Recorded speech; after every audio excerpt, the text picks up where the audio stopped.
What is up, everybody? Welcome to this week's episode of the Dense Pixels podcast. I'm one of your hosts, Brad, joined by my co-hosts, Micah. Hey.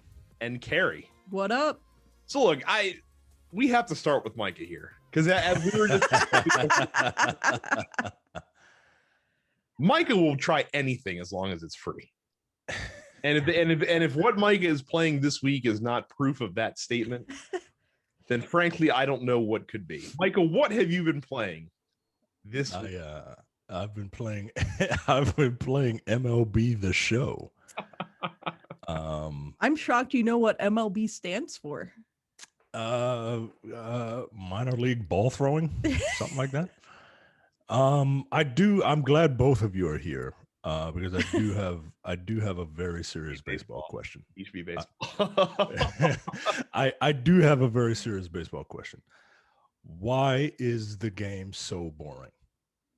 It's not. It is, yo. It's very boring. Even in the virtual world, it's so boring. I'm even like speeding up they have like the broadcast version and then like the super quick, let's like hurry up, throw the ball, catch it or hit it. All right, get it back to the pitcher. Hurry up. Like we're playing on a speed clock. It's so boring, yo. Let me first. I'm not even going to dignify this question with a legitimate response. Hold on. Let me first say that if you're playing virtual baseball and you're using the broadcast settings and you're literally... I'm not using the broadcast settings. I'm just saying anyone that does use the broadcast settings where like literally with every pitch, the ball gets thrown back to the pitcher and then they do like the little cut scene where the pitcher meanders around the pitcher's mound for a couple seconds. Like, what are you doing? Like that's Micah, baseball is a game of anticipation. Literally anything could happen with every single pitch. You don't know. Now often it doesn't. but it's the possibility that it could. Why baseball is great. I mean, it also has the best like tense situations because when like in hockey, for example, like when the other team is on like a power play, right? Like even if they spend the whole power play in the offensive zone, that's still like 2 minutes. And it's not like they're shooting the puck incessantly for 2 minutes. Like they still have to work the puck around and you might get like 3 or 4 shots on a 2-minute power play if you're lucky. Yeah. I mean, but I get that, right? Yeah, like because it's all about positioning and trying to find like the right opening and trying to outmaneuver your team. But in baseball, if your team is winning by a run and the other team has like 2 runners in scoring position and there's 1 out, every pitch is nerve-wracking. Is a clencher. Yeah. Like you're like Carrie said, when you're watching playoff baseball, for example, and your team is like in a tough spot, you're clenching your asshole the entire time. I have never been more stressed out in my life than I was during the Nationals World Series run. That was fucking 4 straight weeks of hell. And it ended with a World Series victory and a ring on my hand somehow. I mean, I get that. Like that's your team, right? Like,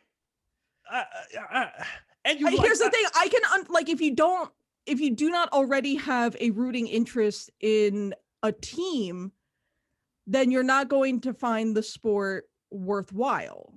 Yeah, as an adult who did not grow up with it. So I you know, no matter what. No matter my feelings of the sport, I'm a homer, right?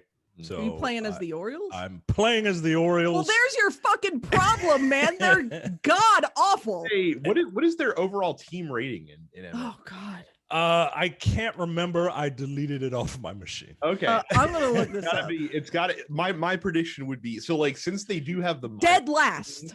Well, no, ranking wise, an overall numerical ranking because I want to guess. So in MLB the Show, they do have all of the minor league teams. So and they base all those teams on the same scale. So it's not like the Orioles are gonna be like a 40, but they're probably like a 74, which for a pro team in these type of games is pretty bad. Their best player is Anthony Santander. Oh, really? It's not even Trey Mancini? Oh man, they gave who's a 77. Yeah. Ooh. I might have guessed too high with the 74. Yeah. Look, it is so I played I picked the Orioles, right? Because like whatever, that's the team that I'm going to root for Mistake. if I ever watch baseball, right? And I figured, all right, I'll just play whatever random team. So I'm playing against the La Dodgers. So you're playing the worst team in baseball against the team that most recently won the World Series, and you're wondering why you're having a bad time. Like, Micah, I need you to do like an iota of research into. You don't even the research. Like, the ratings are right there. Did you even get a hit off of Clayton Kershaw? You probably had it on easy, right? So like I do have it on easy. And there's like I had to go through there are 4 aspects to the game that you control that each have like 4 different play styles, right? The simple like one button, you press button to throw ball, right? And then there's one that's like, oh well, you can use the analog stick to tweak the ball. Yeah, you want to place your pitches.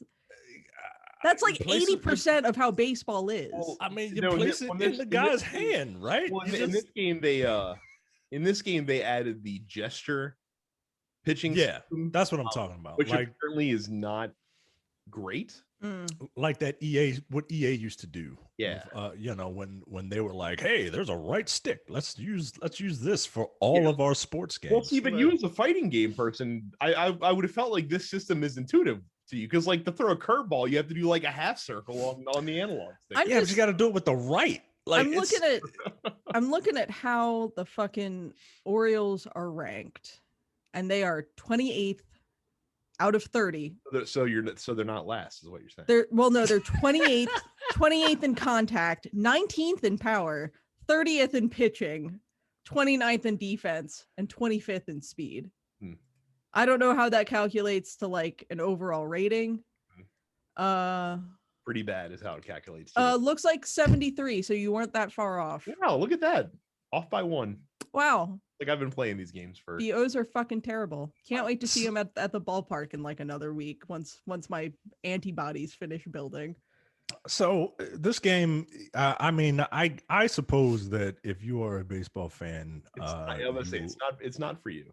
This is not for me at all. I didn't finish. I maybe have. I played about 4 innings, and I was halfway through a game.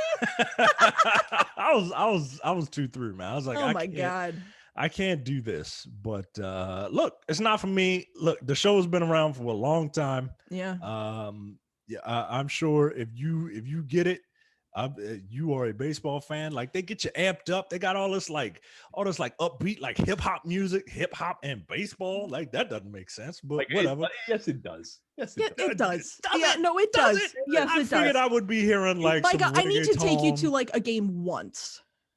Have you been to a game in person? I've been to a few baseball games. You know, that's something they do when you're in the Boy Scouts. They take you to a baseball game. The last time I went to a baseball game was with Jack right before his dad passed away. That's the last time I went to. I would say, Micah, I would say that 60, maybe 55 to 60% of MLB consists of folks that would dig hip hop music. For sure. Really? Yes. Absolutely. A lot of black players, a lot of Latin players. Yes, 100%. Wow. 100%. So the players. I'm talking about the fans. Well, but see, the players get to pick their walk up. Yeah, like that. Like they get to. That's okay. Side, so, all right. Now, believe me, there are definitely some fucking rednecks out on the fucking baseball diamond. 100%. Yeah, last time I went to a baseball game, they were singing "Thank God I'm a Country Boy." Right. I mean, they do that. One of Andy's favorite players that used to play for the Giants, his name is Madison Bumgarner. Like that's how country this dude is. We've killed Micah. Yeah. That's a country name. Yeah. So look, you either get man. guys straight out of the Dominican when they're 16 years old and they get imbued with American pop culture from there on out, or you get fucking yeehaws named Madison Bumgartner. There's not a lot in between. Is that a thing in baseball? Because like that's a thing. That's a joke in football that like football players, usually the black ones, have just the most ridiculous set of syllables thrown together. If there's one sport that has a ridiculous set of white player names, it is 100% Major League Baseball. Mm-hmm. All right, I got to do some investigating because I need to find the MLB equivalent of a Shaw. Yeah, I need to find out who I think it's Bumgartner. I think it's Bumgartner. Yeah. And like they have Flutco is up there. There's a good one. Yeah, like they have a guy named like Mike Moustakas is like a guy in Major League Baseball, and there's a dude whose first name is Buster. Like those yeah that you get with baseball players. Oh my god! So, I'm finding a lot of joy in passing the time to Mass Effect and playing games that have a lot of replayability, but can also be done in varying degrees of like session time. So I talked about how I'm playing Diablo. A game that you can do a lot in 30 minutes and a game that you can do a lot in 5 hours. And I've done both those things over the past couple weeks. Also got back into Warframe. Forgot how fun Warframe is. So Warframe is a free-to-play game. It's been around for a long time. They're actually gearing up their 8th anniversary celebration starting up this month. And Micah, have you played Warframe at all? Did you try it? Not enough to have an opinion on it. I know people who play it and they were like, it's like the anti-Destiny. Like it was the first anti-Destiny game. In some way that you would go to if you didn't want to play Destiny. It's interesting. Like, so it's actually more, it is like the Diablo-fication of Destiny. Like it's a game where you run a lot of samey type of missions, but they're like super short, and it usually consists of just killing things. And the whole premise of the game is getting cool guns and making your frame look awesome and killing things as efficiently as possible and farming resources and getting cooler guns so that you can kill more efficiently and this, that, or the other thing. But it's really fun. And I also didn't give it enough of a chance beforehand, but I've been meaning to come back to it. And I was like, yeah, why not now? Like what better time than the present? I've actually played a fair bit now so far. The thing that's interesting about it is that there's no shooter that I can think of, or at least not a looter, that has the moment-to-moment gameplay like it does, because it is a third-person shooter, but it also has a heavy like melee element to it, and there's just like it's a fast-moving game. And like watching Outriders reminded me a lot of Warframe, and it's been a good time because like again, speed is the name of the game in Warframe because you want to do things as efficiently as possible. So like, and that even corresponds to your movement, because it's not like you get, buffs to your movement speed as a character, but they have this thing in the game called bullet jumping, which like propels you forward, and you can kind of just chain bullet jumps together to move through a stage like super quickly. Or if you're in the open world areas, to just get from one side of the map to the other like pretty fast, just so you can murder as many things as possible. It's an interesting game. I really like Warframe a lot. It's gorgeous. They have a PS5 version out which runs at 4K 60, and that's just not fair for that game. The biggest problem with Warframe is that I feel like they don't want anyone to play Warframe because the game does such a terrible job of telling you what you should be doing. Like there's a series of tutorial missions at the beginning of the game, and once you go through the tutorial, there's not a whole lot of hand-holding after that. And the story for the game, because there is a story, there's like there's quest lines that have like cutscenes and things like that, and apparently the story is really good. Like it has one of the best twists of games in the past 8 years. Just nobody knows about it because it's very obtuse. But the story doesn't really doesn't really start happening until like hour 10. And after you've done a whole bunch of stuff and gone to a whole bunch of different planets and done those things. So if they made the onboarding experience a little bit more user friendly, I feel like that the game would be a lot more popular. But then again, I think they're fine with their group that they have. Like, it's making them a lot of money. There's people that stick by the game. They've added a lot of crazy shit to the game, including like space battles, which is interesting. And there's PvP multiplayer and all sorts of other stuff. But if you're looking for something to kind of get you by if you're in a lull, give Warframe a shot. It's complete. Like, when I say it's free to play, you can play everything the game has to offer for free. The microtransactions are mostly cosmetic and time savery as well. Like, that's kind of what you get with that. So yeah, Okay. It's good. Mike, I would say you should check it out and see if you dig it through, at least through the tutorial. It wouldn't take you more than 90 minutes to run through the tutorial arc, basically. So Okay, cool. Carrie, Yes. you have finally joined the civilized race. Finally living in the future. Yeah. The present, as it were. Yeah. I got Yeah. I got a PS5. How's that been going? Besides not having a place to put it, apparently. Yeah, I literally need to buy a new media console because it's currently sitting on one of the boxes it came with so that it's not sitting directly on the carpet. I look at myself and I'm like, damn, bitch, you live like this?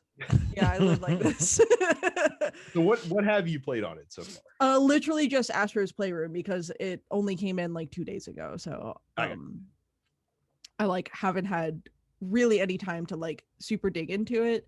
But like Astro's is super cute. What a fun little tech demo that is. So yeah, I mean, ultimately for me, like I got it for the sake of having something more up to date to play my existing PS4 games on more than anything else. Cause like I've been running a base PS4 the entire time. I never got a Pro. So the upgrade for me feels enormous. Yeah. So yeah, as far as PS5 games are concerned, I'm going to buy my husband Demon Souls. I'm not going to play Demon Souls. No, not at all. But my husband really likes those games. So I'm going to buy that for him at some point if he doesn't buy it himself. Yeah, I might pick up like the new Ratchet and Clank. That looks really good. But yeah, it was something where a couple months ago I finally was like, if I can get my hands on a PlayStation 5 disc version at retail, I will do that. Mm-hmm. So the opportunity arose and I seized it. So that's why I have a PS5 now. So if anyone has any recommendations for like PS5 stuff to play, that'd be great. I am in no shortage of games to play right now on my PC and Switch though. So I mostly just have it for the sake of having it right now. So and correct me if I'm wrong. You're still playing Monster Hunter Rise. Are they about to hit you for like $10 more? No. $20 more right now? No? Okay. No, because and we'll get into it because their big digital event was today for like the first big title update. Mm-hmm. The DLC stuff is all cosmetic basically. Okay. So. Gotcha. Very good. Well, there is a lot of new games coming out this week. But before we get to new games, we have old games that are coming out for free starting very soon in just about 4 or 5 days on Xbox. They've announced their games with gold for May. If you have an Xbox, I'm sorry. Armello, which is a virtual board game, is free the entire month of May. I've played Armello. It wasn't that impressive, I got to be honest. I was not that very engaged with it. So they're much better representations of digital tabletop games than Armello. But it's free, so you can try it out yourself.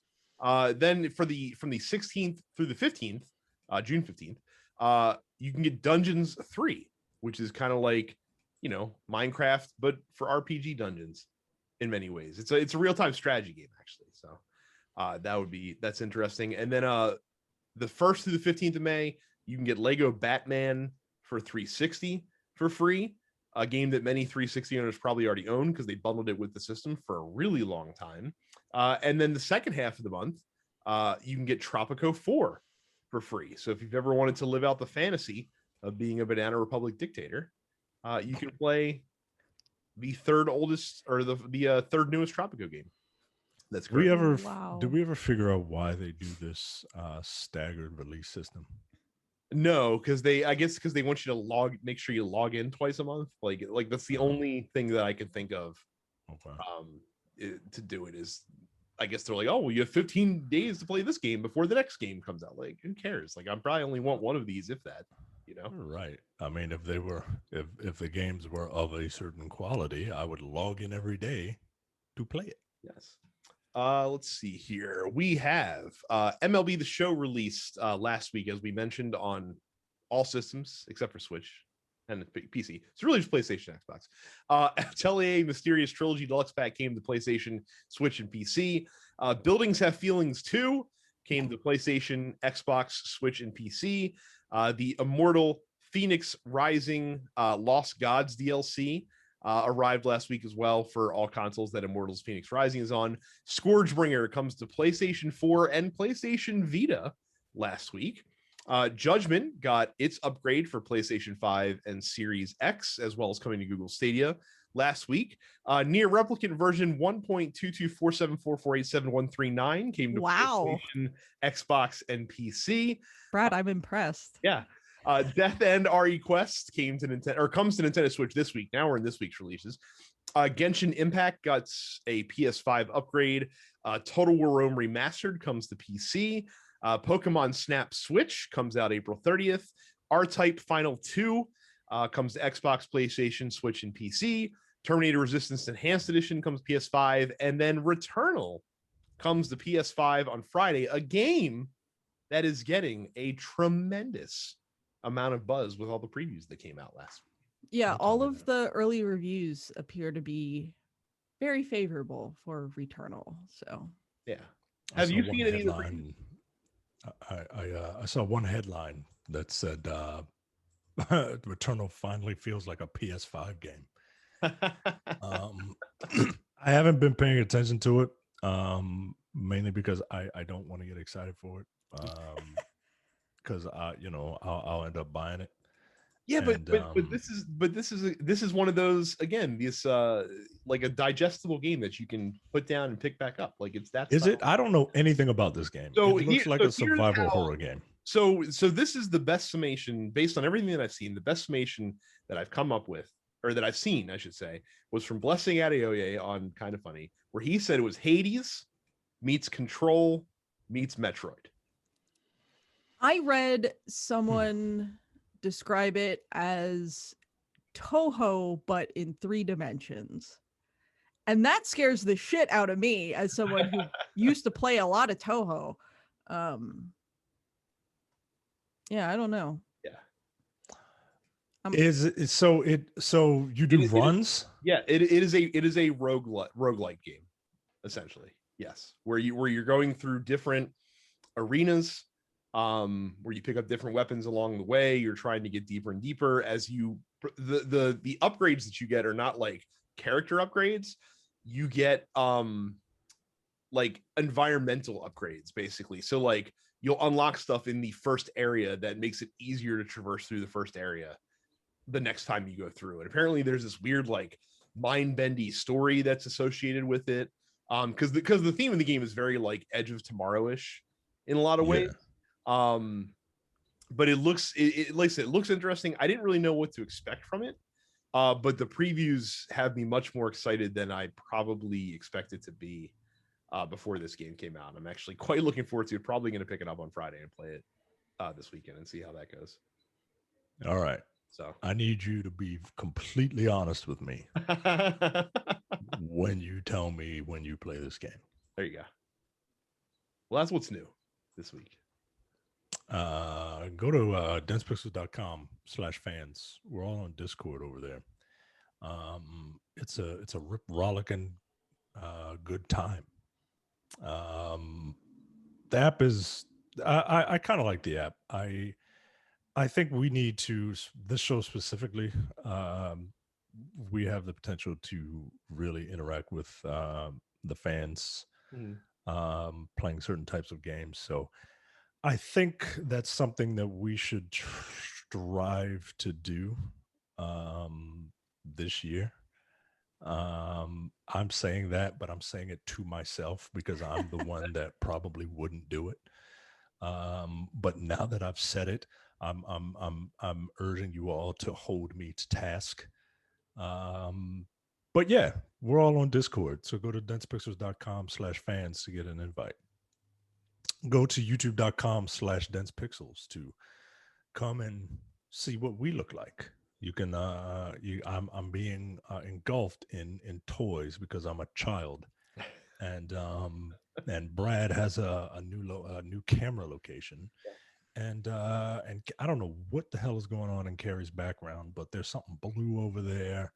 There's I got a Palamute, and I got my Monster Hunter posters, and I got my husband's PC set up behind me.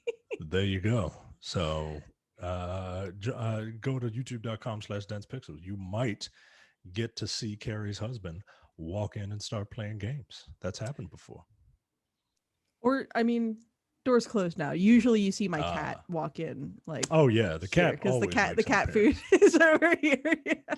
The cat is just like, what is human doing in my space? Yeah. Yeah, all space belongs to Ganon and Zelda, unfortunately. This is their house. I just live in it.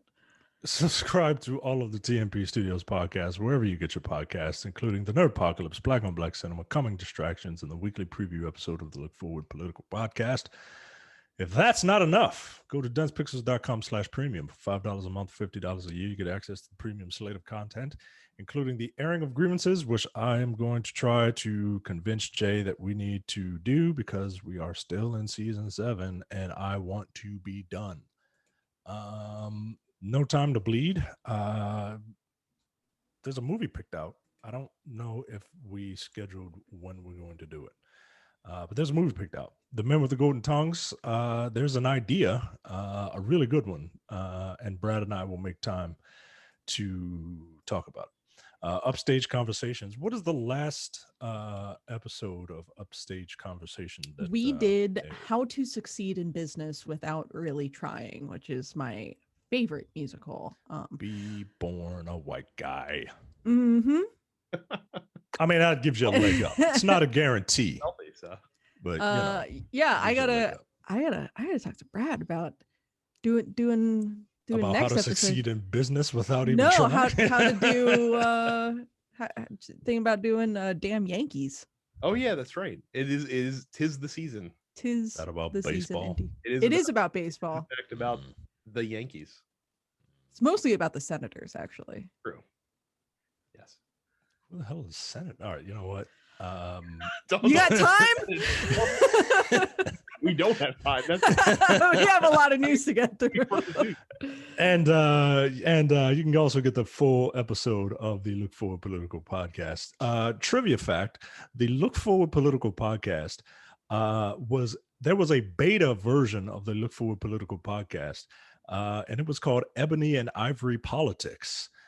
Because Jay and a white guy named Brad would sit down. Not this white guy. Not this Brad. A different white guy named Brad. Wow. Would talk about politics, and it was not very good. But it was. Wow. It was it was before the Nerdpocalypse and all that. Right? Wow. So it was. This is something. The political talk is what Jay truly loves to do. And it's worth your $5 a month, $50 a year. But that show used to be called Ebony and Ivory Politics, and it started a black guy and a white guy, and a black guy named Jan, a white guy named Brad, and it has come a very, very long way, but not really.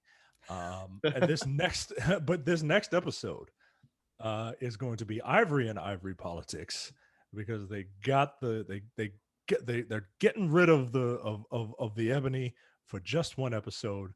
So I'm very curious to see.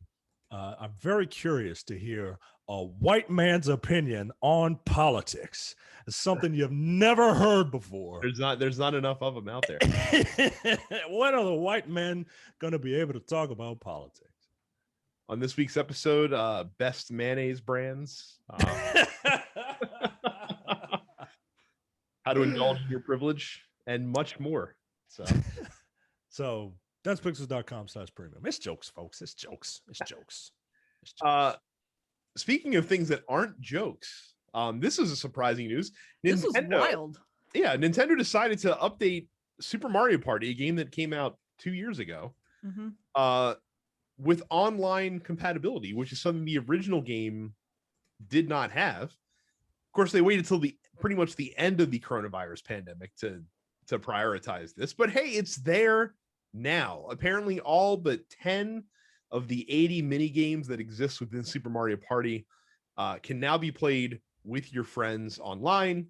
You do, of course, need to have the Nintendo Online subscription, but if you have a Switch and you don't, I don't understand why you wouldn't. It's like $20 the entire year. Yeah, it costs nothing. Super cheap. But yeah, so they're not leaving Super Mario Party alone. A game that probably sold well despite me not knowing a single person that owns it, if I had to guess. I think I have it. You think you have it? I think I have it. I know I haven't played on my system in a while. I actually played it fairly recently. I played it like 3 weeks ago at a friend's house. Yeah, I mean, it's a fucking Mario Party. What are you gonna do?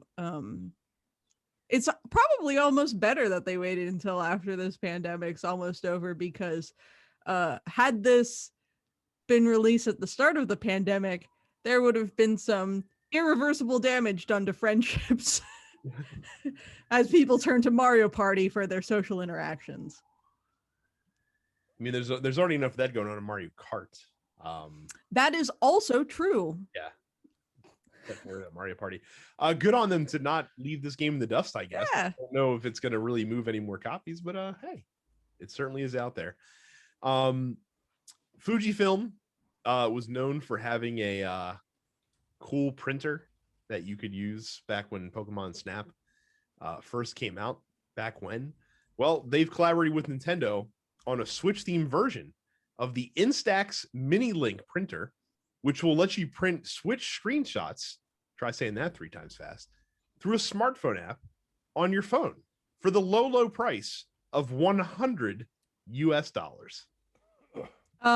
Yes. So this printer, they're coming out with this app that allows you to print things off of your phone, and you can use the app. You can basically connect your Switch to the printer as well and use it to print screenshots, which is, I think, fucking cute.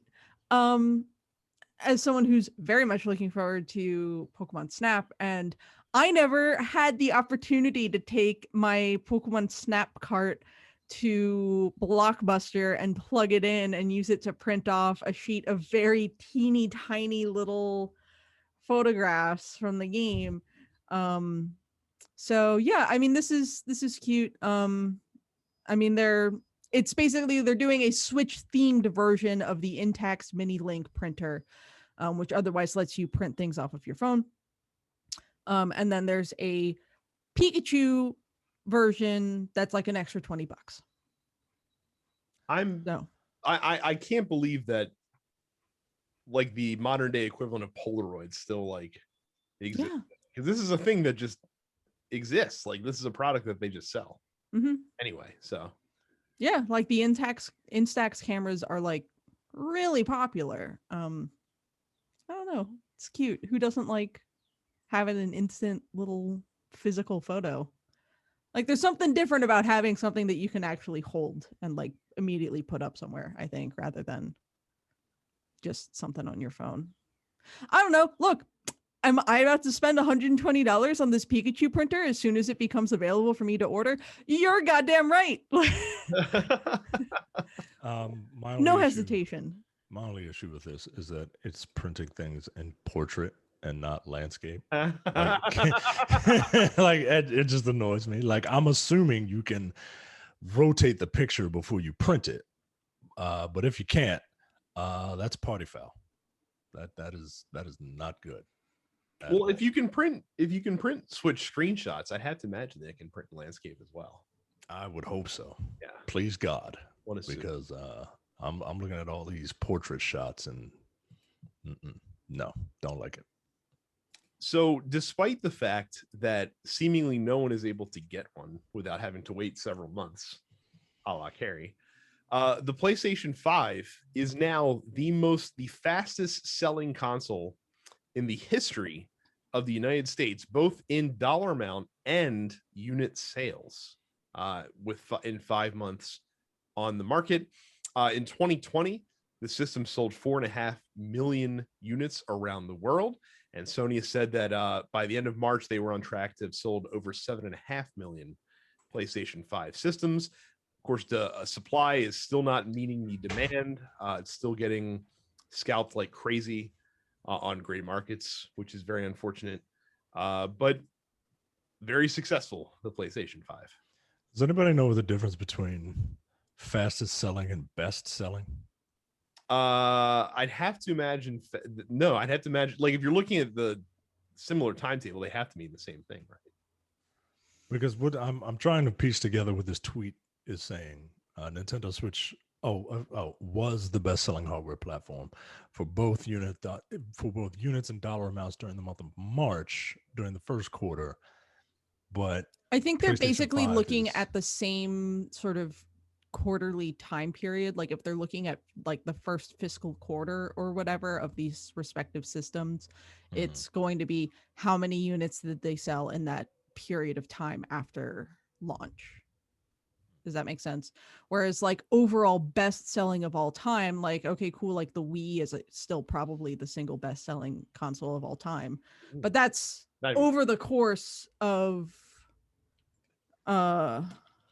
PS2 is number one. PS4 is number two now at this point. So best selling game consoles.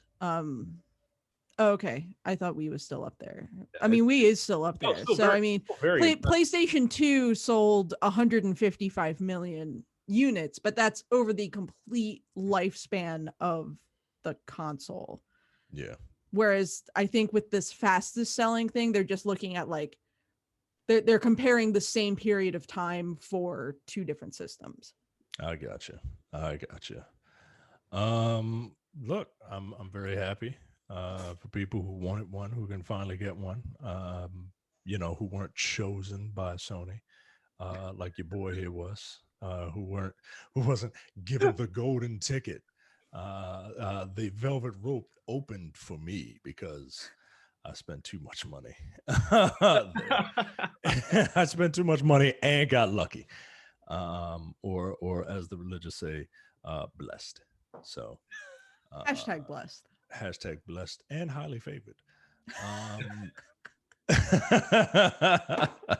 There is a PlayStation State of Play that is going to be primarily focused on the new Ratchet and Clank game Rift Apart. Sony promised that there's going to be 15 minutes of fresh gameplay, and they released a small trailer where they have revealed that the female Lombax character, who has been a mystery to this point, her name is Rivet, and she'll be voiced by none other than one Jennifer Hale, famous voice actress. So more on that next week. I am amped up and fucking ready to roll for Ratchet and Clank. I cannot wait until I think it's July when the game comes out. And now Carrie can play it on launch day as well. June 11th. Oh shit, it's June? Well, it's June. I guess I'm not going to be playing Ratchet and Clank until late July. Yeah, I'm probably not going to be playing it. Look, I got Monster Hunter updates. I got Pokemon Snap. I got Nocturne remaster in like another couple weeks. I got other shit to play. Ratchet and Clank is pretty far down on my list. Pledged to play the Mass Effect Legendary Edition as well. Did I pledge to do that? I don't know if you pledged to do it. I don't think I pledged to do that. I think I said I might do that. I still might do that. That's also pretty far down on my list. Oh my goodness gracious. Sony's done an about face on a controversial move from a couple weeks ago that we discussed on the show. They've decided that they're going to keep the PlayStation 3 and PlayStation Vita marketplaces open for people to still download games for the foreseeable future. They've not given an end date. I'd have to imagine it's still going to end again at some point. But basically, Jim Ryan came out on the PlayStation blog and said, look, we heard you, we fucked up, and we will we will keep things the way they are. Notably, the PSP marketplace is still closing. They did not reverse course on that, but I think every PSP game that exists pretty much you can download on PlayStation Vita. I'm reasonably certain. So if you have a Vita, you can still get those games. But yeah, so this, I mean, again, this is not a, we didn't, or at least I didn't find this news to be that earth-shattering when they announced it about a month ago. Yeah. We made a compelling case for why it doesn't matter that much. But look, if this makes people happy, if there's a bunch of people that'll have benefit from this, then great. It probably doesn't cost Sony any fucking thing to leave this up and running. Right. Probably not. And they're probably just not going to make an announcement next time. Yeah. They're just going to do it. They'll do it, and then they'll make an announcement a month later and be like, hey, we did this. I don't know if anyone even noticed. Right. To be honest with all of you people who spent 20 minutes lamenting about it on a Monday, did you notice? xCloud is finally arrived, at least in beta version, on iOS, which I think is the big milestone that they were looking for to be able to really get this thing rocking and rolling full steam. It'll work through, but here's the catch though: there's still not a native app for xCloud on the iOS platform. You have to run it through a web browser, which seems slightly suboptimal. But that's Apple's doing. So nothing they can really do about that, unfortunately. They did invite folks to test it. There's over 100 Game Pass titles that you'll be able to play either through the Edge browser, Google Chrome, or Safari. Which that's interesting. You can run through Safari, but not but you can't get an app for it. And of course, you can sync your Xbox controllers on with your iOS. You can also use a DualSense with a iOS phone as well. Now they added native support for that, or they're adding it in the next firmware update that's coming out for the iPhone. So pretty cool. Microsoft announced this a couple months ago. It finally has happened where several free-to-play games on Xbox now do not require an Xbox Live Gold subscription. There's a big long list of games. The most notable games are Apex Legends, Crackdown and Crackdown 2. That seems awful self-serving. Call of Duty Warzone, Dauntless, DC Universe Online, Destiny, Fortnite, of course, Killer Instinct. That's interesting as well. Neverwinter, the Outriders demo, Path of Exile, PSO2, a lot. Spellbreak, Smite, basically, Warframe, Warface, World of Tanks, World Warships Legends, like basically all the big ones that are free to play are now do not require an Xbox Live Gold subscription. All right. I mean, like you said a while ago, this is just them trying to get the word gold out of the Xbox vernacular. So like I said, it's frankly amazing it took them this long. PlayStation and Nintendo have been on that kick for a long, long time in terms of not requiring online, especially for those big tentpole titles like Fortnite and Warzone, things like that. I'm surprised it took this long for Microsoft to do this. But again, yes, another stake in the heart of devaluing the Xbox Live Gold service to just get you to get Game Pass or nothing, apparently. So you got that. Jeff Kaplan, the director of Overwatch and 19-year Blizzard stalwart, has left the company. Apparently, he left on his own. There was some speculation for some people that are ITK, or in the know, for you kids that don't know the internet slang. Wow. At Blizzard, that this might not have been a happy parting of ways. Kaplan left on his own, but they didn't give him the space to do the very flourishing, like, goodbye to the community kind of thing. He just did a small post on the Overwatch website. Blizzard has not said why he's leaving. Jeff Kaplan hasn't announced where he's going. Obviously, Overwatch 2 being in development right now, some folks were freaking out. Kaplan did put them at ease a little bit, though, saying they had a big team working on it and that, they needed their support. But yeah, some surprising news. No one really knows what's going to happen next with him. Jeff Kaplan was the face of Overwatch. Like, anytime they put out an update or had something to show, it was always him that was doing the talking. So this did catch a lot of folks off guard for sure. such is the way of the industry. People moving on to different challenges. Honestly, I don't even know if better or what, but you know, when you're at one company for such a long time, especially, you know, Overwatch has been out for, you know, 5 years at this point, probably in development for several years before that. That's a long time to spend on one project. Right. So, Projekt Red had their investor earnings call last week, and they talked about refunds. Now, this does not tell the full scope of the situation, because the number that I'm going to give you is only refunds for PC. It doesn't mention anything about what PlayStation or Microsoft had to refund. The game's still not in the PlayStation Store, by the way. But apparently, Projekt Red, out of 13 million copies sold of Cyberpunk 2077, had to refund a total of 30,000 copies of the game.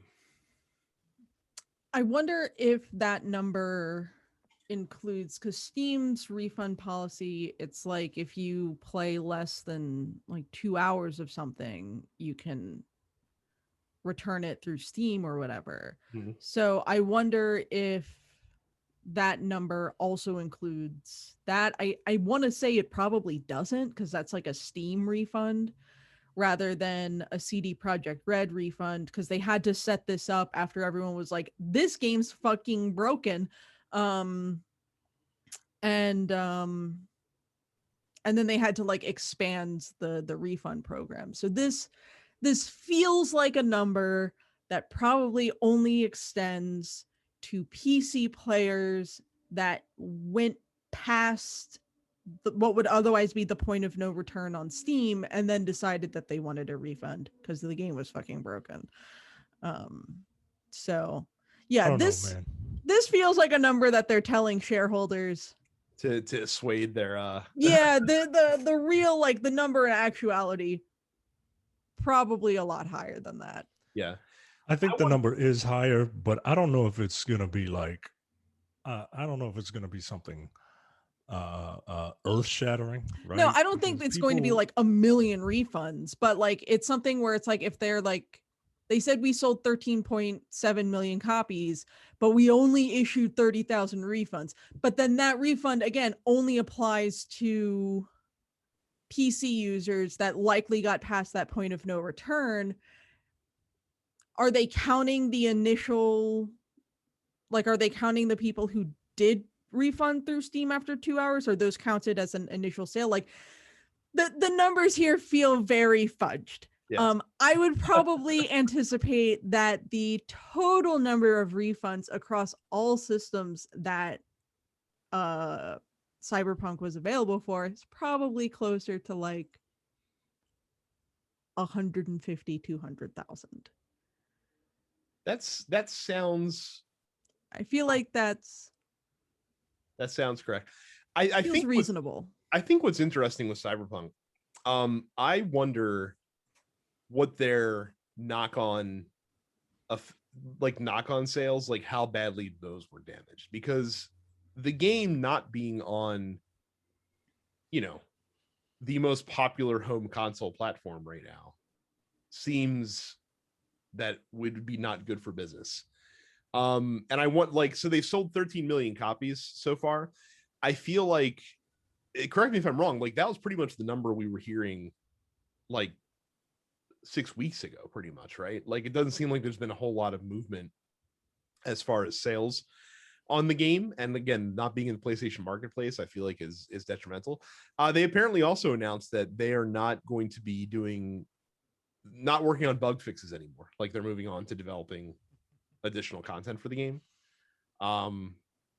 Which, okay, I guess if they think it's in a releasable state, but again, Sony still is not having it on their store yet, so that's something that I wouldn't advertise. Yeah. Like, you know, like, just say you're gonna do other stuff also, but like, don't just say, oh, yeah, because the game is never going to be bug free. It's an open world game. They all have bugs, every single one of them. This is weird. I haven't picked it up since I finished the game. I like the game enough. enough to finish it, and in this era where I rarely finish games, that's, I did like the game. But there's no reason to go back to it. There's like no new game plus. There's I thought I've read that they just scrapped the idea of a multiplayer. So like, enough problems as it is right now. Right. Right. Yesterday, the lead quest designer like did an interview where he was like, well, the game is just really hard to develop, and we had this ambition, and the reviewers and the gamers just didn't understand what we were trying to do. And it's just like, I think it's really dumb to be like, hey, we're going to make this huge complex game with this enormous ambition, and then just like sit around and be fucking salty about criticism that you receive when that ambition objectively is not achieved, and all the complexities that you wrote into the game just make things really muddled. What the fuck kind of a rationale is that? Like, that's also like simply, like, objectively speaking, baseline, if your game isn't any fucking fun to play, I don't give a shit about your ambition. Yeah, if Ford came out tomorrow and was like, we developed this like super high concept electric car, and it's going to be awesome, and it's going to be affordable and fantastic, and then the car comes out and like it doesn't start half the time, and like the rear axle's faulty and falls off constantly of the car, like Ford's not going to come out and be like, well, you guys just don't appreciate what we were trying to do in the automotive space. Like, and like you like people, like, you're complaining here about the axle falling off the car, you just don't understand how difficult it is to design a car. Yeah. So, like, I hate when people throw around the word ambition. Like, it's yeah, if you're working on damn near anything worth a damn, you aspired for it to be good, right? Like, so that's like multiplying by one, right? You don't say times one. It's understood that you would, care about this thing.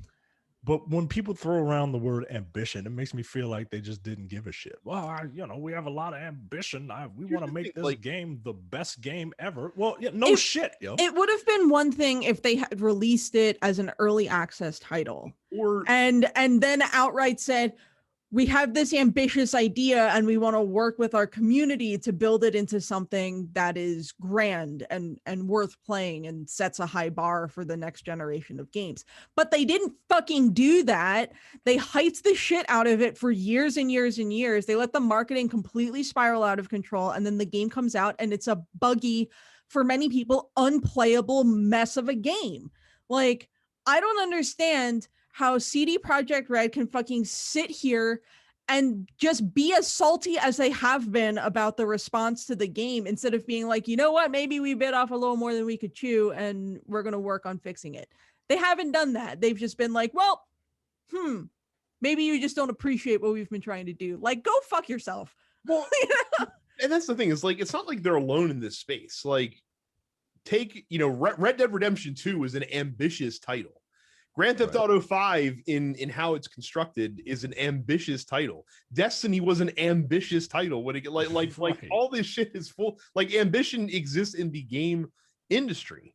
And you have like No Man's Sky was incredibly ambitious. Right. But they failed in their initial pursuit, and it took them many years to get the game to a point where people were generally happy with it. You work for a tech startup and you're being funded by private money, then yeah, you can take an ambitious swing at the stars. And if you come up short, it is what it is. Like that, only the investors at risk, and they know the risk going in. If you work in the VC space, you're making a consumer product. Like, at the end of the day, you need to still at least create a minimum viable product that people can play that fucking works. Like if the game did not release in as ambitious a state as you fucking projected, but it ran well and wasn't buggy and provided a decent experience, people would have been generally happy with it. They might have been disappointed with the output, but they would have been fucking complaining and getting refunds like crazy about it. What a fucking self-serving nonsense. Like, the way that CD Projekt Red has responded to how their audience, how, the people who they are supposed to be entertaining have reacted to the product that they put out has really fucking burned me on that company at large. Like your game release buggy. Like, is a reviewer supposed to be like, well, it doesn't work for shit, but look, they like what they tried really hard. Like, what a grand scope that they attempted. Yeah, they had really good ideas of creating a role-playing game in an open world. Man, I've never seen another company try to create a role-playing game in an open world with relationships, guys, and cars. Wow. Yeah, I don't know. It's just people get on my damn. Like, if they, first of all, you got an army of people that love you no matter what, right? And half the people love you, half the people are like, wow, this sucks, and there are a couple in that half that are like, that are being dicks. But like, you just gotta take this on the chin, man. Yeah, like all this, you didn't understand my vision shit. It makes you seem like a fucking prick. You do. Sorry you squandered all the goodwill you built up with Witcher 3. Like, that's not our fucking fault that you right that all away. Like, dummies. They're coming out like The Rock at the end of Royal Rumble 2015, holding his cousin's hand up and looking around like, why are you booing me? I'm The Rock. Why are you booing me? Holy shit. Moving on to companies that are fucking just putting their heads down and doing shit the right way. Capcom had a Resident Evil sequence, or like a showcase, that they showed off some stuff. They showed off some RE8 gameplay. They announced that Resident Evil 4 VR is coming to Oculus Quest 2.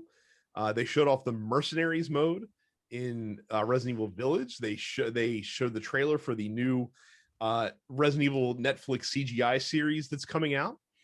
There's a 60-minute demo on all platforms where you can check out Resident Evil 8 if you want to play that before it comes out in a couple weeks here. They originally, the demo was only available for 24 hours. They ended up extending it for a week. And you can do whatever you want in the demo. They give you 60 minutes. Yeah, pretty cool. Pretty nifty. A lot of folks are not mentioned in this showcase, but apparently for all you horny idiots out there, as part of the promotion of this game in Japan, they are releasing a life-sized towel of Lady Dimitrescu so that you can wrap yourself in her thick embrace as you play this game. That's coming out in Japan should be to the surprise of literally no one. What the fuck? What is a 9-foot towel gonna do? Like, all right. I mean, like, I would say, if you told me this was happening in Japan, I would figure it would be a 9-foot body pillow, not a 9-foot towel. Towels are probably far less expensive to yeah. I mean, look, produce. if you're gonna cater to your fan base, like, cater to them, give them something that they can stick their penises in. Or rub their vaginas against. I don't know. I think Big Woman is appealing to everyone. Who doesn't like a big woman? Who doesn't like a big woman? They got a tall category on porn for a reason. And she is the tallest. Like, I'm not going to play this game, but I will enjoy watching other people play this game. Yeah, I ain't no way I'm touching this game. No, I'm not playing this game. No, I'm a baby back bitch. I don't play horror games. Yeah. You can pick me up right at Chili's. I'm a baby back bitch. There's like 4 show titles in that whole last. It's between who doesn't like a big woman and give them something to stick their penis in. I know which one I want to use, but I also know which one the algorithm would probably prefer. We're going to err on the side of caution for this week. Look, all I got to say is you don't like Lady D. I don't trust your taste. Yeah, I don't. Get out of here. Capcom is also, for the first time in the West, finally releasing the great Ace Attorney games that came out, and great's part of the title in that case. I'm not making any opinions about the game, which I haven't played. These are basically Phoenix Wright, except it takes place in the 19th century. Yes. They only came out in Japan previously. They're coming. They came out years ago in Japan. Yes. The first one came out in 2015, and like all of the Ace Attorney fans in America were like, "Hey, we're ready for it. We won't play this game." And then they released a sequel in Japan. We were still like, "When are we getting these games, Capcom?" And they did not release it, and they did not say at all that they were going to release it. And then like earlier this year, people started getting like leaks and rumors about them finally doing in English. So they're doing a Switch port, and it's also going to be on PS4 and Steam. But yeah, so this is like Phoenix Wright's ancestor in Victorian London and Meiji era Japan. He works with Herlock Sholmes. Herlock Sholmes. Oh my god. One of the all-time great. Why, by the way, couldn't they just call him Sherlock Holmes? Like fair. I'm pretty sure Sherlock Holmes is public domain at this point. I don't think it is yet. I think. So I mean, here's the thing. Here's the thing. Herlock Sholmes is like, and like literally like early like 1905 fucking era copyright workaround. Because Maurice LeBlanc wanted to be like, hey, I want my character Arsène Lupin to basically go against Sherlock Holmes.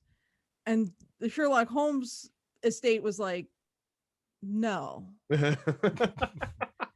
And so Maurice LeBlanc was like, I have an idea. And so he created this character, Herlock Sholmes.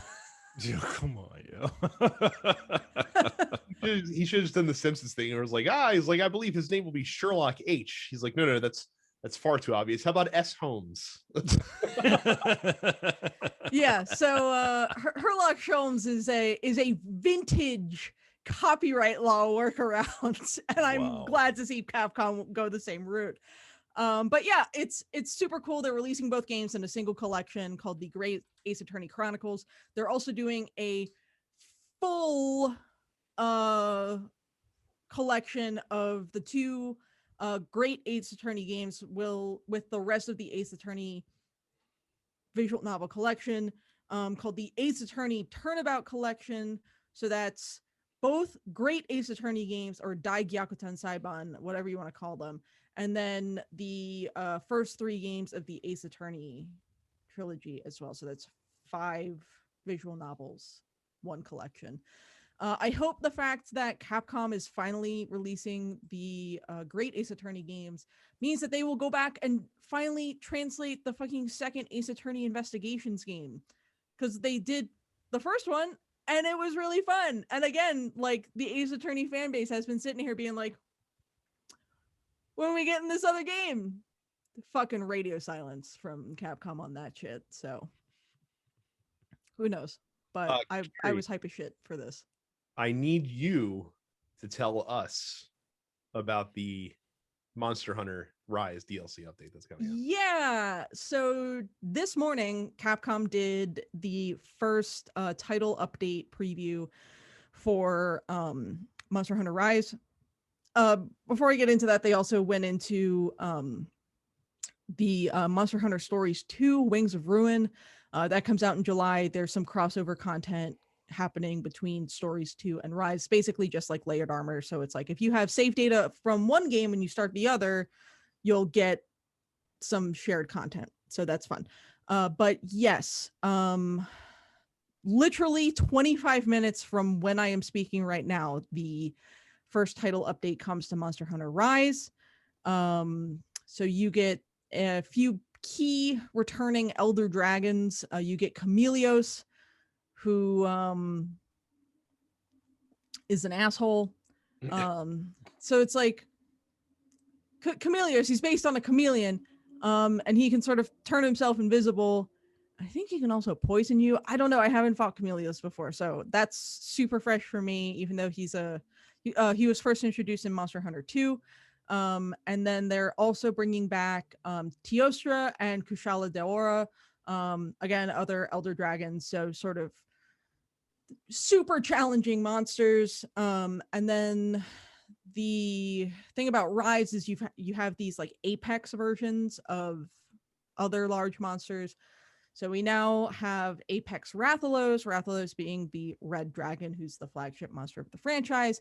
And then fucking Apex Diablos. And Diablos is a real bastard, and I'm really not looking forward to fighting a harder version of him. They're also putting Apex monsters during regular quests. Apex monsters have been only seen so far in the Rampage mode, which is the sort of, people have called it a tower defense minigame, basically. And that's sort of what it boils down to. They're also adding a bunch more regular quests. They're adding new timed event quests. They're adding new arena quests. They are adding harder Rampage events. They're also adding more layered armor, so like cosmetic stuff. However, we still don't get the end of the story for the game. That's coming in the next title update at the end of May. So, but the other thing is they're lifting the hunter rank cap. All hunter rank has been capped at HR 7. So they're finally releasing that cap. So now it is off to the races to raise that HR, get that hunter rank up. Why did they cap it in the first place? I think they capped it just to sort of keep everyone in this neat little holding pen while they worked on the rest of the game. Like, I mean, to be fair, it made sense in the way that they did it, where it's like, all right, cool. You know, once you're HR 3, you can take on 3-star quests. And once you're HR 7, you can take on those 7-star quests. And now, you know, now that everyone is, the game's been out for a month, now time to get that hunter rank up, baby. Some people are a little upset that because there's some other paid DLC, which is mostly just like stickers and cosmetics and gestures and special layered armor and stuff like that, hairstyles. The other thing that they lock behind DLC is character edit vouchers, which is like, if you want to go in and completely change the look of your hunter, you have to do DLC. You have to like pay to do that. And they did that in World 2, and some people are a little salty about it. You can always go in and you can change your character's like hair color and makeup and hairstyle and whatnot. You don't have to do a voucher to do that. But if you want to like change the shape of their face, you have to like pay to do that, I guess. So yeah, all I do is play Monster Hunter. So I am looking forward to wrapping this episode up so that I can go play the new update tonight. Thank you. So here's an odd transition. Speaking of people that are pissed off with the game company about cosmetic issues, Destiny is finally rolling out, for the first time ever, a legit transmog system for the armor in the game. So they've had sort of a transmog system before for the last year or so, where you could get armor ornaments and change armor to look like whatever you want, essentially. But this is the first time they're getting like a full-fledged transmog, like now with armors. When you get a piece of armor, the stats are the most important thing, and you can make it look like whatever you want it to look like, just like you can in pretty much most other major like action RPGs or MMOs or things of that nature. People were very excited for it. However, once they got the details, the excitement level has gone down considerably. So the thing is, and I'll try to summarize this as best I can. You can't just do this. Like, it's not just something you can just do in the game. You have to farm for materials in order to do it. Like there's now 3 different new currencies that will be in the game, new materials that you can farm for. So basically, and they don't work in conjunction, like they work in a progressive manner from one another. So like, for example, there's a material called synth strand, and you can find that all around the universe adventuring, and you get it for killing enemies and this and that thing. Once you have enough, you can buy special bounties that will get you synth cord from one of the vendors. And then once you get the bounty, you can trade the bounty. You can take your synth cord once you've done enough bounties and then trade it into the same vendor for synth weave, which is what you then need in order to unlock armor appearances for stuff in the game. Do you have to do this for every armor slot? Yes. No. Yeah. Well. Oh, but Micah, hold on. It hasn't stopped yet. They're capping you at the amount of synth weave that you can earn per season at 10. So that means, synth weave will do your whole armor set. So, but basically, okay, you can change 10 armor sets per class per season, and a season lasts 3 months in Destiny World. Now, if you want to do more than 10, that's fine, but you have to buy a synthweave template token, which is $3 a piece, in order to be able to do more synthweave, and you still have to go grind the materials in order to do it. Now, I understand that Destiny is now a free-to-play game, and so they have to make money somehow. Okay. This seems like the bad way to do it. And in all honesty, I think the people, like the community, the Destiny community, is more pissed off about the immense amount of grinding that needs to be done for this cosmetic change than having to pay for additional. I guarantee you they'd just take my money. Just take it. Yeah, just take it. Just let me do it. For context, in Diablo 3, which I'm playing a lot right now, you can transmog basically any armor to match any armor that you've previously like gotten dropped to you during the game, or any piece of equipment. A regular grade piece of equipment is 5,000 gold, which is nothing in the game. And a legendary piece of equipment is 500,000 gold, which once you get up to like level 70 and like start gaining Paragon levels and start running higher Torment, is also fucking nothing. Like I can get 500,000 gold in one Rift run. Like it's not a fucking problem at all. And it doesn't cost me any real life money. I don't have to grind for shit material. The only thing I have to grind for is getting as many armor drops as I possibly can to have more options. That's it. This is ridiculous, man. Like for something that just does not impact the game whatsoever. Like this is purely vanity. And the grinding is the grinding is the thing that's most offensive to me. I can't get out of here, man. There's enough grinding in Destiny as it is. That's like the whole game, right?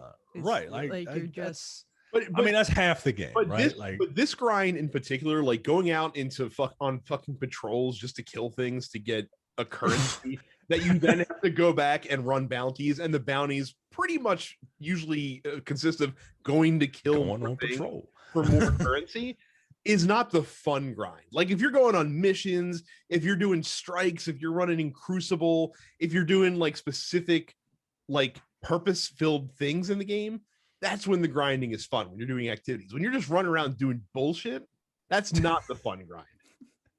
That's just running up on trash mobs and just wiping them out essentially. Yeah, man. Wow. Oh man, I haven't played Destiny in a long time, man. Nor have I. And not because of this. Like I'm probably done with Destiny. Like I don't really see myself going back at this point. Yeah. But every time I turn around, like the community's pissed off about something. I don't feel like that's a good thing.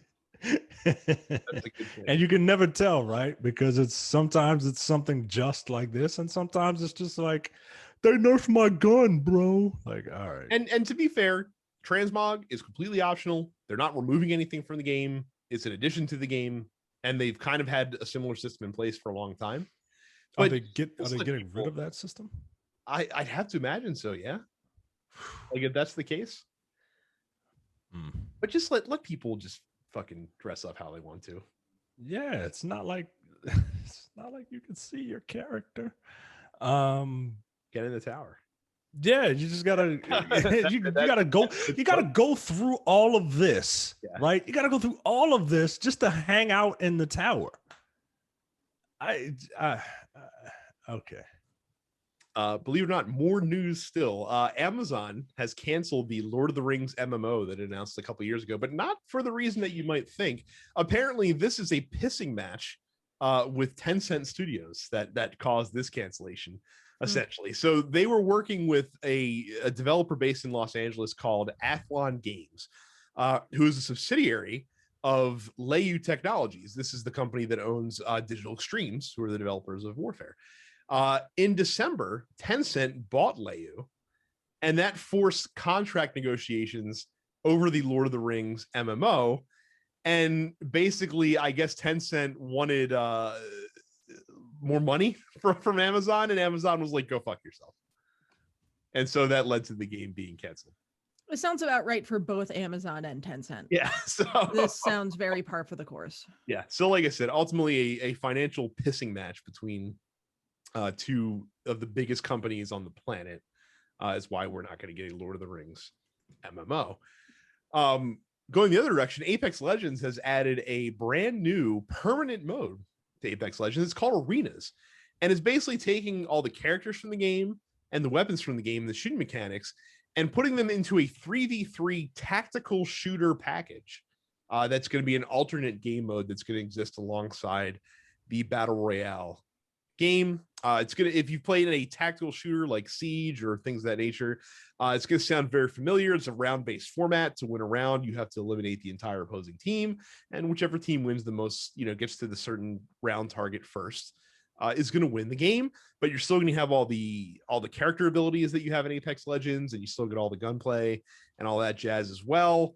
I do believe that you have to go into the match with like a specific loadout also.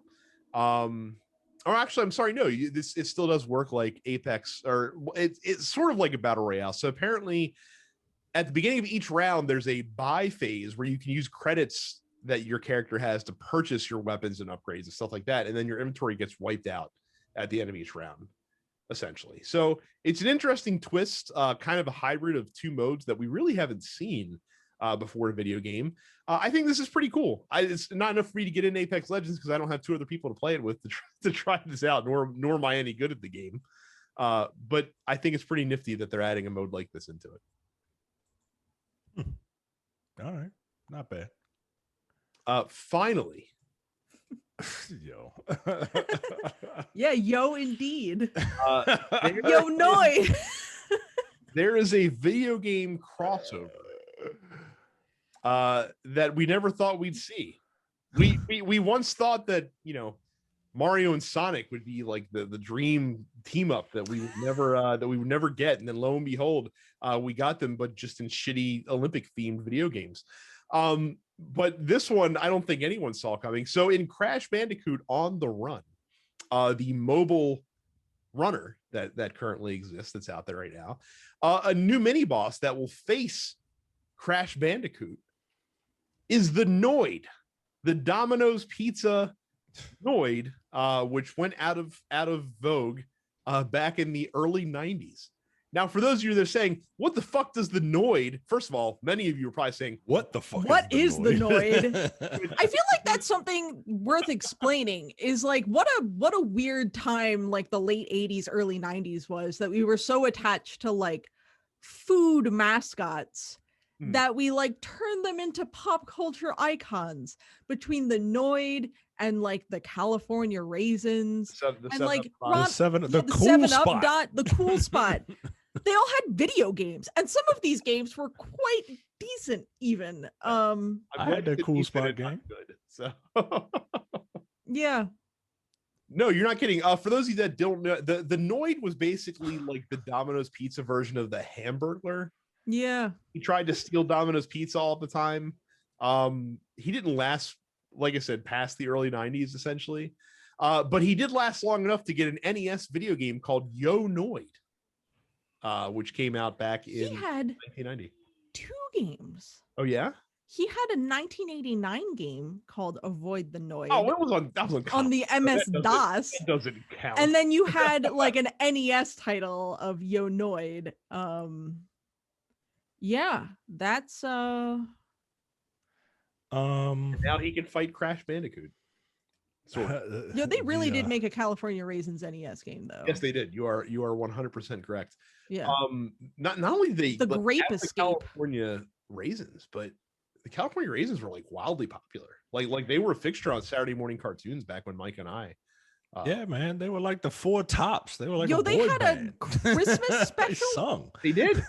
I've seen the California Raisins Christmas special. I've watched Claymation Christmas celebration. Yeah, because they ran it up near the Garfield one every year.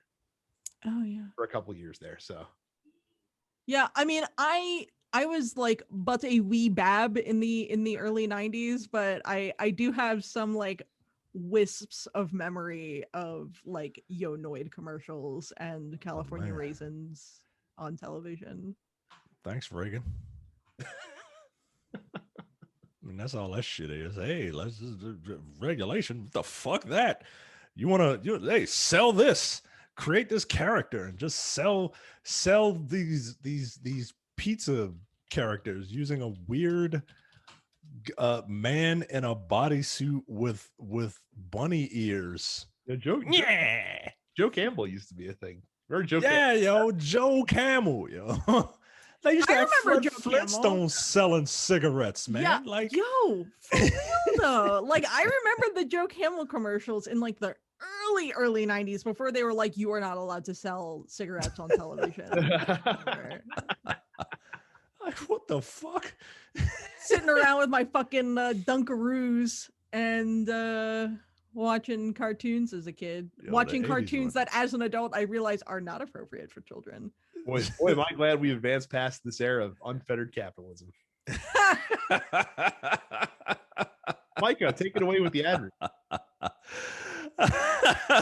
God damn it.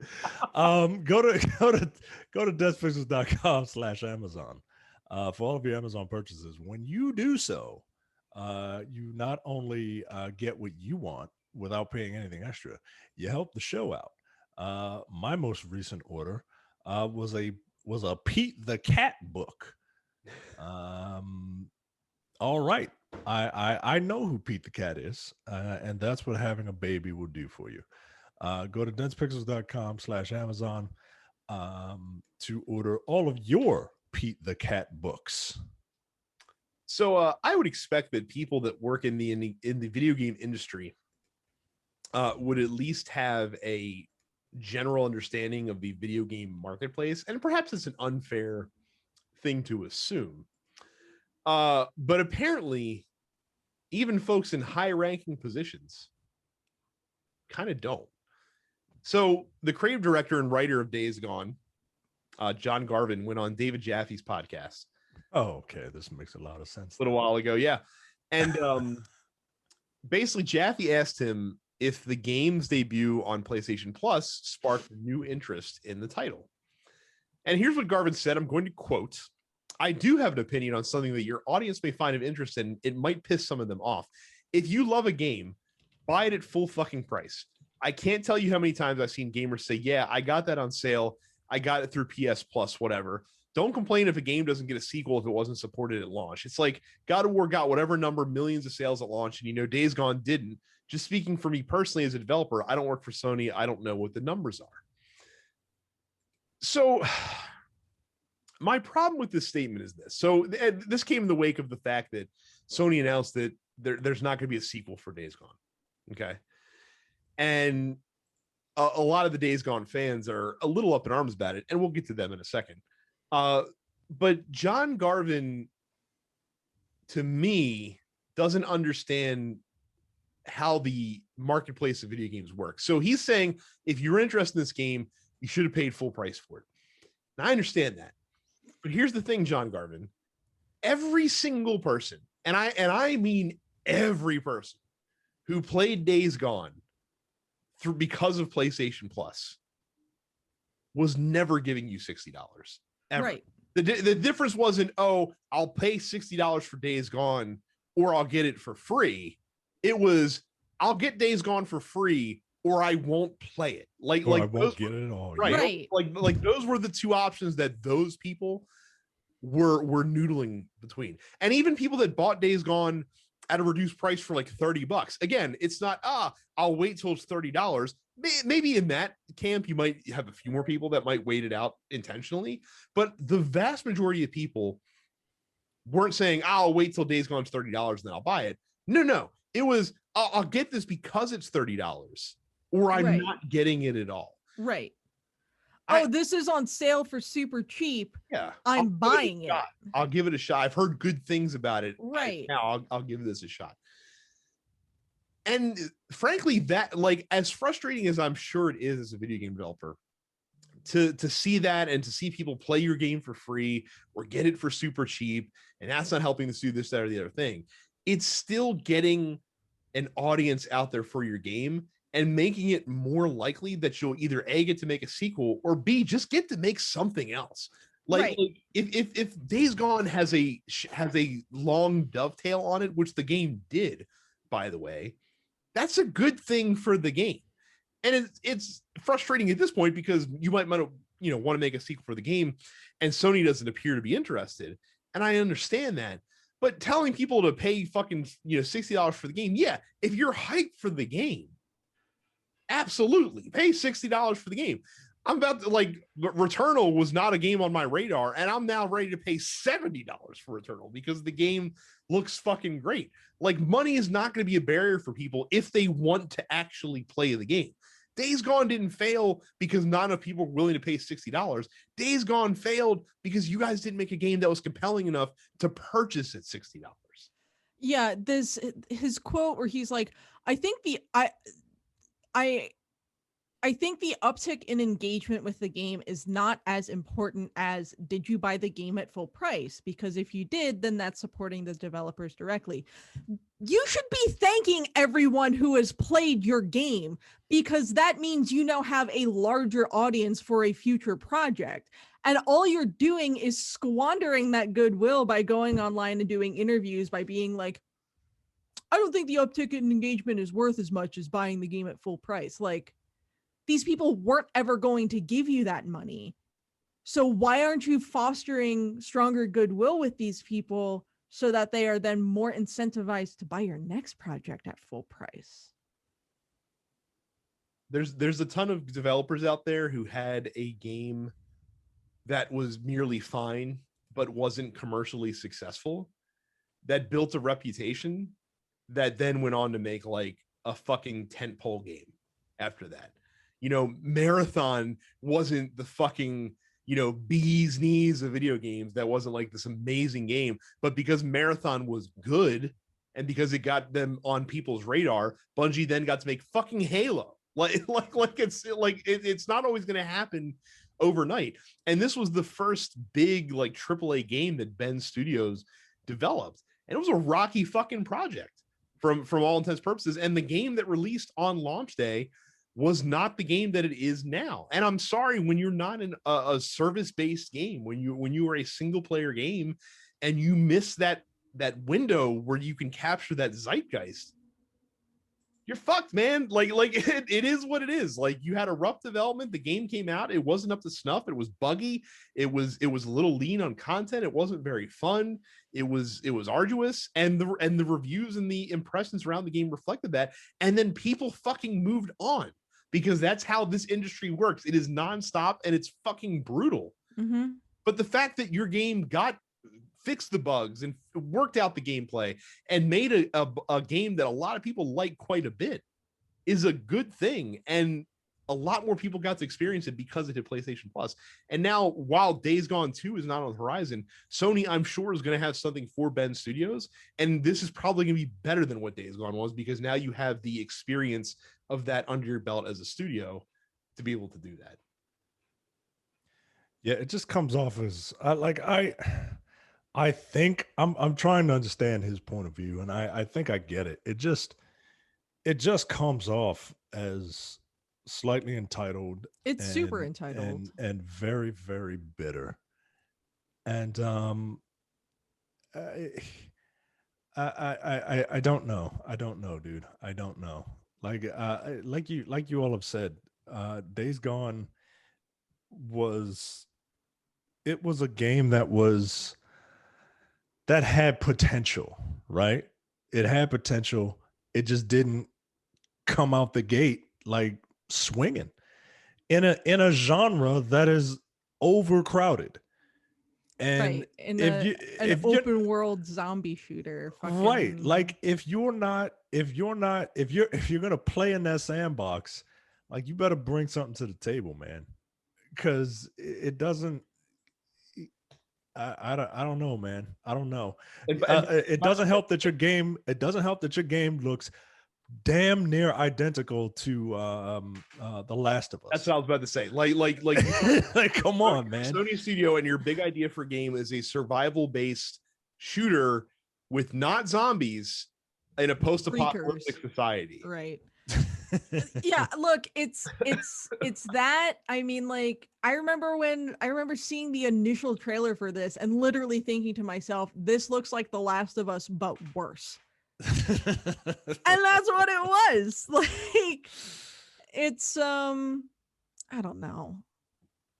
But yeah, like I said, the people that did pay $60 for this game, that is your audience for the game. And if you couldn't find an audience, that's not the market's problem. That's not the consumer's problem. Ultimately, at the end of the day, that's yours as a game studio's problem. And you just didn't make a product that resonated. It is what it is. We're not saying you guys suck at developing games.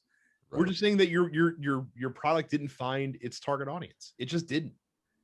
So you can be mad that people got to play it for free. But again, if they didn't play it for free, they just weren't going to play it. It's weird. It's weird, you know, because most time you hear creatives, they talk about like, oh, it's all about the art, man. I just want you to play my game. I just really want you to play my game that we worked on. And then here comes this guy like, no, buy it. Right. Buy my art. This dude literally out here being like, give me the money. Yeah, aren't you happy that people got around to experience it? No, I want to fucking get paid, bro. Like, right. And like I understand, but like nah, man. You're not coming off the way I think you should. Yeah. Now, the hell am I? Now, meanwhile, gamers, what the fuck are you doing? So gamers also don't understand how the industry works. Don't understand either. So there was once it was broken by Bloomberg News that Days Gone was not going to get a sequel. 80,000 strong took to change.org to sign a petition in order to implore Sony to make a sequel. And now you have they're hoping to get to 150,000, right? That's where they want to end up. And they say, oh, there's millions of people who want Sony to approve Days Gone 2. We got to motivate Sony to approve Days Gone 2.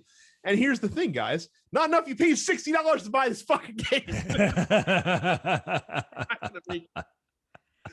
Like, I'm sorry, but like if you, unfortunately, in this day and age, if you have a project that you think is cool, you have to scream it from the rooftops. You have to kind of do word of mouth marketing for the company as well. If it's something that people don't understand about it. I had a former colleague at GameStop who is the fucking Days Gone evangelist, man. Like, he was all about that fucking game before it came out, when it came out, after that game came out. That dude probably sold them tens and tens of copies that they would not have sold. That's just one guy doing it just because of the position he happened to be in. Look, if you see a game that comes out, how much did you guys listening on the show hear me talk about Slay the Spire at 2019 constantly? Because I think it's fucking amazing. More people need to play it. Look, what gets me about this petition is they're like, they can't let such an amazing game end on a cliffhanger. And I, an embittered Golden Sun fan, have now been sitting on a cliffhanger for a third of my lifespan. So I don't want to fucking hear it from these Days Gone fans. I mean, look, if they want to push for a sequel, that's fine. More power to them. I have no sympathy for people who are like, well, my game that came out last year ended on a sequel or ended on a cliffhanger. They haven't announced a sequel yet. Whoa. Yeah, suck my dick. I'm waiting for I've been sitting on a cliffhanger for literally 10 and a half years now. By the way, don't think that's a phenomenon that's exclusive to obscure JRPG franchises. Me and Micah have a whole Turian arc that's just sitting out in space somewhere. And we don't know what fucking happened to it because Mass Effect Andromeda didn't do shit in sales, and then you're like, well, we're not making DLC for it. You want to find out what happened in the Turing arc? Cool, go read a fucking book. Go read a book. Look, I would be happy for a book from Nintendo at this point, honestly. Look, a crumb of content would be great. It is what it is, and I'll tell these gamers the same thing that I told the guy from Ben Studios. The game didn't find an audience, and if the game doesn't find an audience, then it's not going to get made. Yeah, I or mean, at least not by Sony. Like maybe if Ben were to leave Sony somehow and publish it, find another publisher for it, sure, which has happened before. It sucks, but you'll get over it. You'll get over it. So we're gonna move it on into the post office because we are running very long today. National American University asked me thoughts on the new European Super League. Now, last week, if we'd gotten record, I was really fired up about the European Super League. However, a lot's happened in a week. So the quick primer on this. So a bunch of the top clubs in Europe, including Tottenham Hotspur, were going to basically break off from the Champions League and create their own Super League that they could play in alongside their club competitions every single season. Now, the Super League was essentially a Champions League with one very distinct difference. See, in the Champions League, in order to qualify for it the following season, you have to finish among the top clubs in your league standings every year. The Super League was going to be like, hey, the 15 of us that start this thing, we get to be in it every year, and then we'll have 5 spots that'll open for people that merit going into the Super League. In other words, they wanted to make a very Americanized version of a soccer league that would make them a shitload of money. It would completely devalue the Champions League as a product to sell to advertisers, which UEFA was not very happy about. And basically, it was a bunch of rich, mostly white people and oil barons getting mad at a bunch of other rich, mostly white people and oil barons. And basically, all the teams in England blinked, and the Super League collapsed like over the course of a weekend, essentially. So, because the one thing that they did not do was get the fans on board. And it's funny, soccer in Europe is a weirdly pure sporting competition where the fans truly believe that things should be done on merit, and they don't really have any consideration for the business viability of the club itself. So like people are like this would have been an objectively good thing for Tottenham Hotspur, but like Tottenham fans were like, what the fuck? I can't believe you're thinking about doing this, you fucking assholes. And Spurs were like, oh no, we're not going to do this. So to put it in context for you guys, imagine if in the NBA, let's say like the Bulls, the Knicks, the Lakers, the Clippers, the Heat, the Celtics, like the top 8 like money-making franchises in the NBA. We're like, you know what? We're going to play the regular season, but then when you guys have the playoffs, we're going to have our own playoffs between us, and then you guys can do whatever you want, but whoever wins our playoffs, they're going to be the real NBA champion. Oh, and by the way, we get right of first refusal on every free agent that decides to play in the NBA, and we get the top draft pick also every single year. That's wild. That's basically what it amounted to, because those clubs automatically get the best players anyway because they're the richest clubs. So not only would they do that, but now we're going to isolate ourselves in this league where we get to play. We'll invite a couple of you guys every year, but basically our financial security is not at risk. We don't want to play with you pores, right? Because the Champions League, when you qualify for it, like your club literally based through the TV rights and prize payouts and stuff like that, literally earns like hundreds of millions of euros every season. It's insane. and those clubs were like, what if those hundreds of millions of euros, but every season, and we don't have to worry about not being in the Champions League.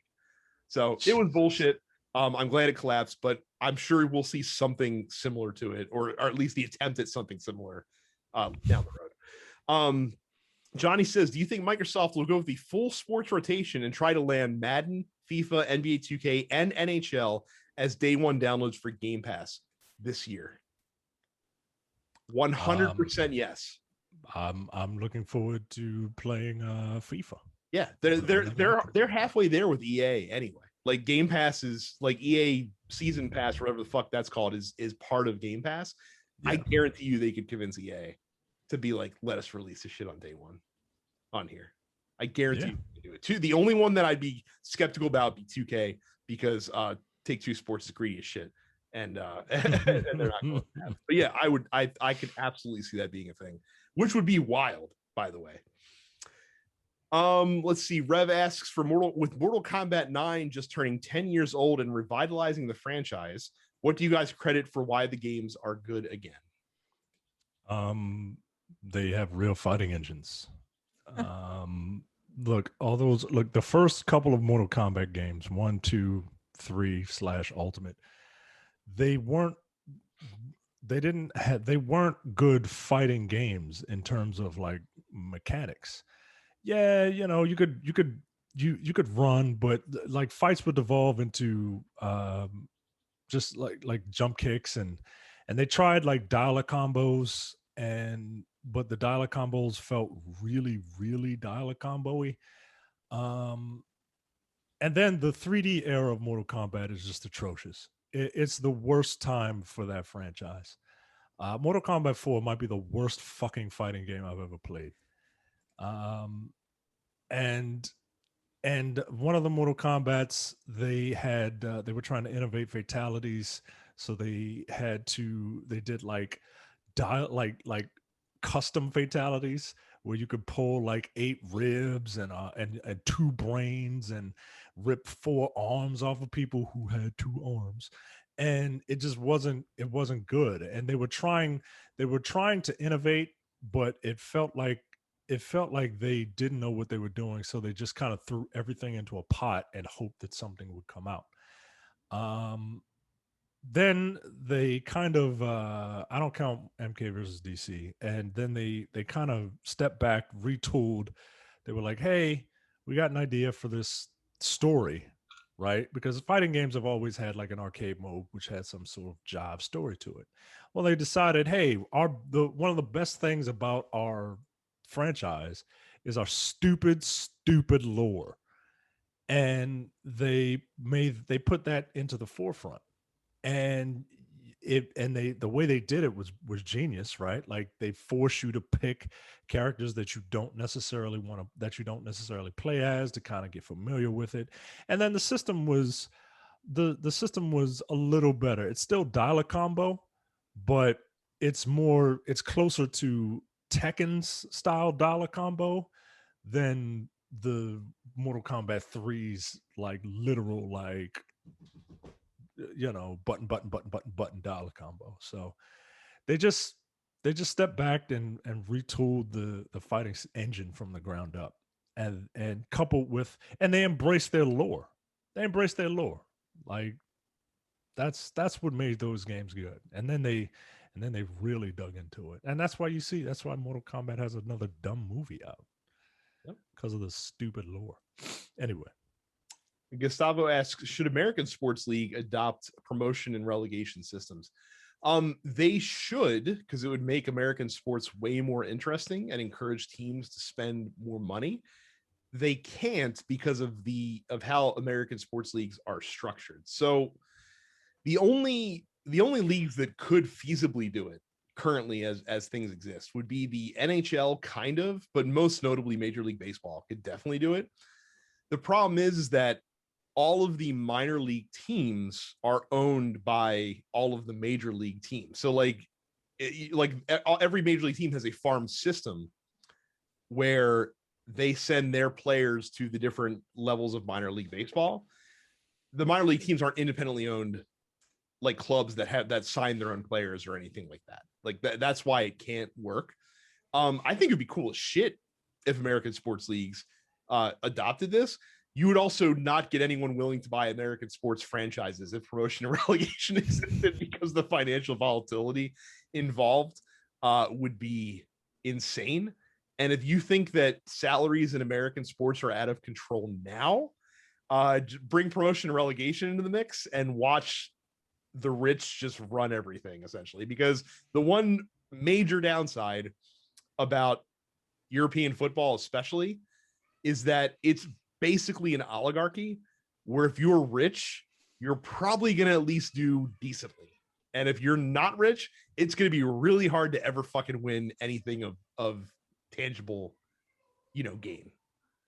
And that's just kind of the way it is. So there's ups and downsides to it. Daniel says, you skipped Casa's question. Did I? Oh, yes. Shit, I did. My apologies. Go for it. This only applies to me because I think of the three of us, I'm the only one who's played through Persona. Seeing Persona 3, it's actually Persona 4 that has Tomoe in it. But seeing Persona 4's take on Tomoe Gozen in Bruce Lee's jumpsuit with a motorcycle helmet and lightsaber glaive is what sold me on the series. What are your favorite Personas or Arcana? I don't really have a favorite Arcana. But I think some of my favorite Mara. No, that's a lie. Don't look up Persona Mara if you haven't done so already, because you're in for a rude surprise. I actually don't mind Mara. I want to say Jack Frost. That feels like picking Pikachu when someone asks who's your favorite Pokemon. Oh, Jesus Christ, Carrie. No, Yeah, got him.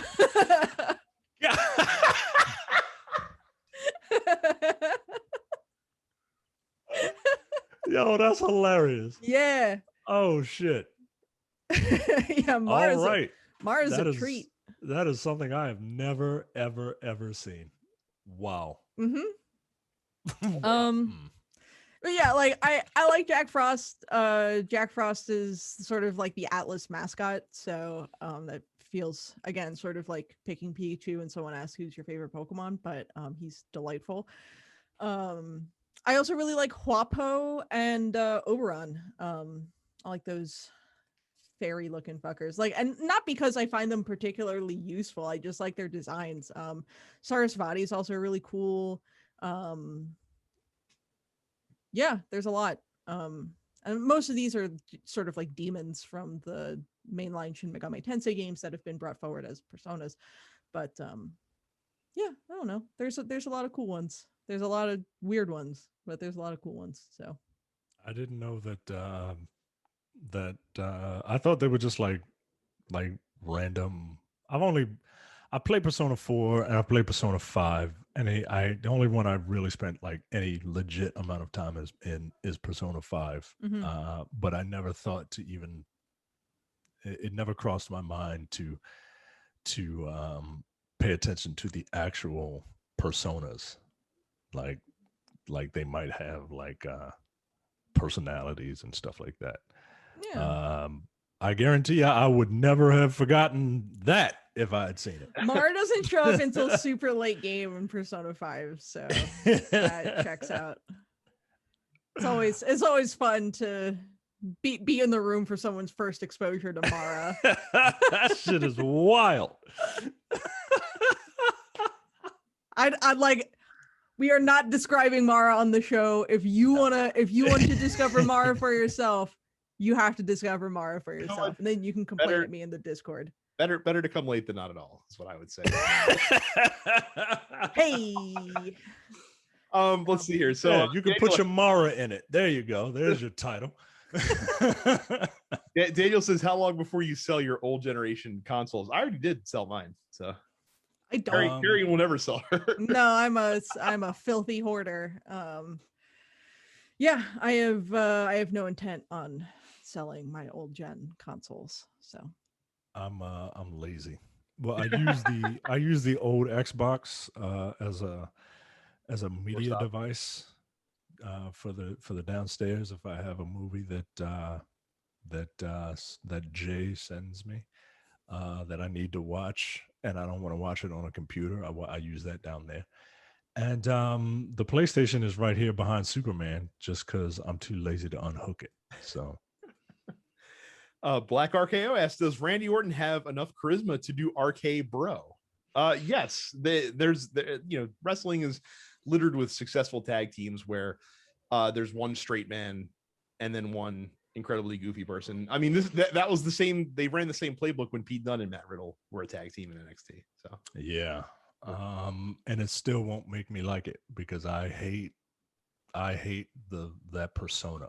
I don't just hey bro, hey bro. Like as much as everyone loved RVD, I secretly hated him. I hated RVD because I don't like that persona.